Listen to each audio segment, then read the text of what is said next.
The moment their plane touched down, the illusion started cracking. This was supposed to be the triumphant return, the redemption arc, the grand reminder that they still mattered on the world stage.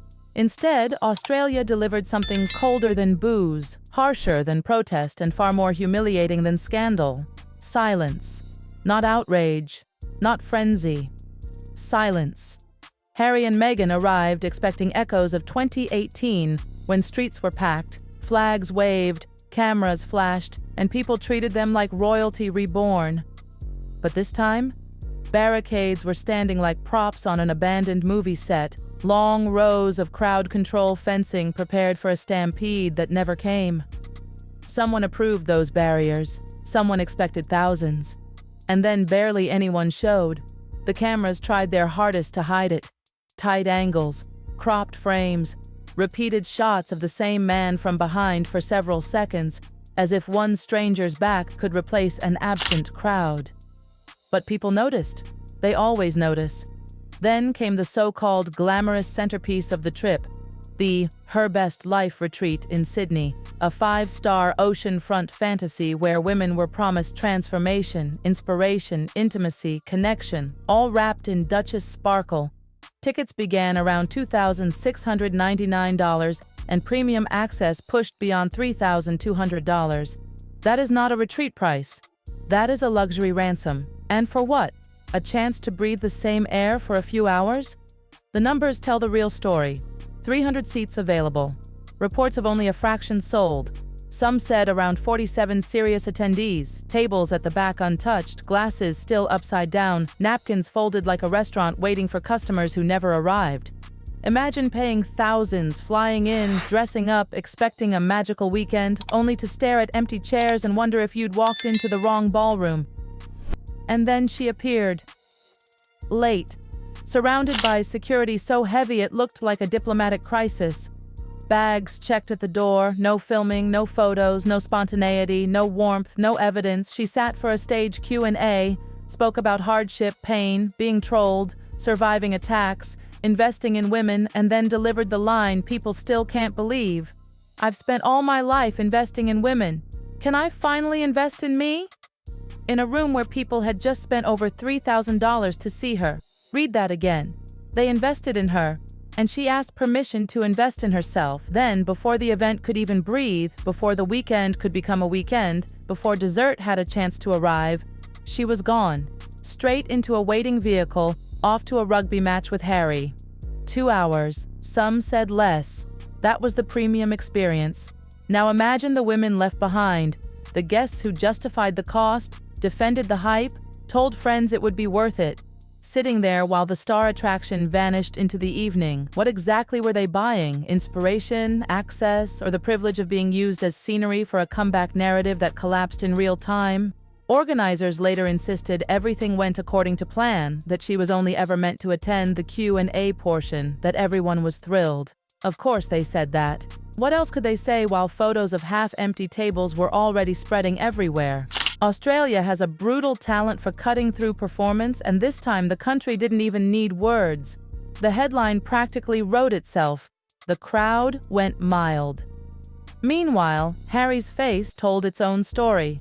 That look people described again and again. Confusion, disbelief, wounded pride. Where was the adoration? Where were the cheering masses? Where were the crowds he once knew?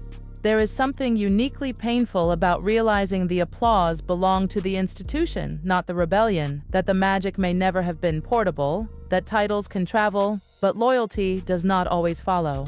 And as cameras captured vacant walkways and sparse spectators, the contrast with 2018 became impossible to ignore. Back then, energy. This time, emptiness. Back then, anticipation. This time, indifference.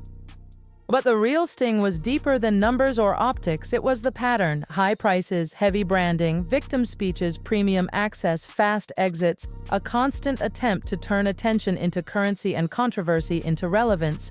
Yet attention is not love, curiosity is not support, spectacle is not admiration. And in Sydney, that truth hung in the air heavier than any speech ever could. Because criticism can be argued with, bad headlines can be spun, mockery can be dismissed. But an empty room says exactly what it means. If Sydney exposed the cracks, the rest of Australia shattered the mirror. Because inside a ballroom you can dim the lights, crop the photos, keep the cameras pointed away from the untouched tables. But outside, on public streets, on beaches, at hospitals, where ordinary people become the audience, there is nowhere to hide. And that is where this trip turned from awkward to unforgettable. At the Sydney Opera House, barricades stood ready again, stretching down the pavement like organizers were expecting a tidal wave of fans. But the tidal wave never came.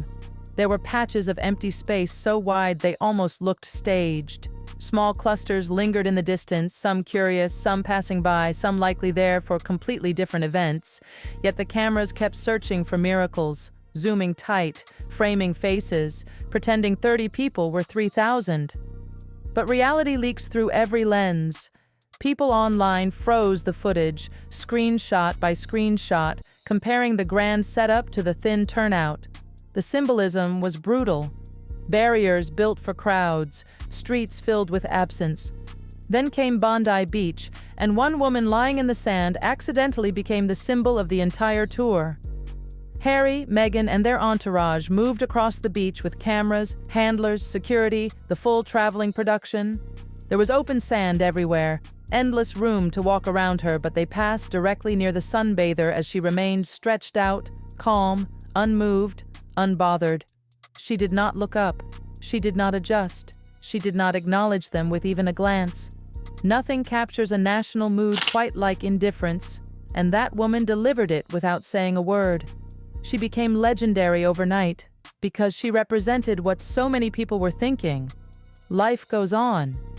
And then the clip that raced across the internet. A little girl on the beach was quietly drawing in her sketchbook.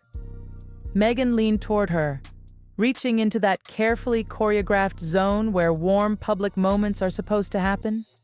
But the child looked up, pulled her sketchbook back, closed it, and held it to her chest. No tantrum, no drama, just instinct. A simple, silent refusal. Millions watched that tiny moment and felt the shock of how powerful it was. Because children are impossible to stage manage. They do not read scripts. They respond honestly. And in a single motion, that girl created more headlines than any speech from the entire trip. Then the mood darkened completely with the hospital visit. It was framed publicly as compassion, legacy, kindness, connection with sick children. But reports quickly raised disturbing questions. Children dealing with cancer, chemotherapy, weakened immune systems were allegedly brought from rooms into a common area for the appearance. Think about that. Children whose bodies are already fighting for survival moved into a public setting around visitors who had been traveling, meeting crowds, shaking hands.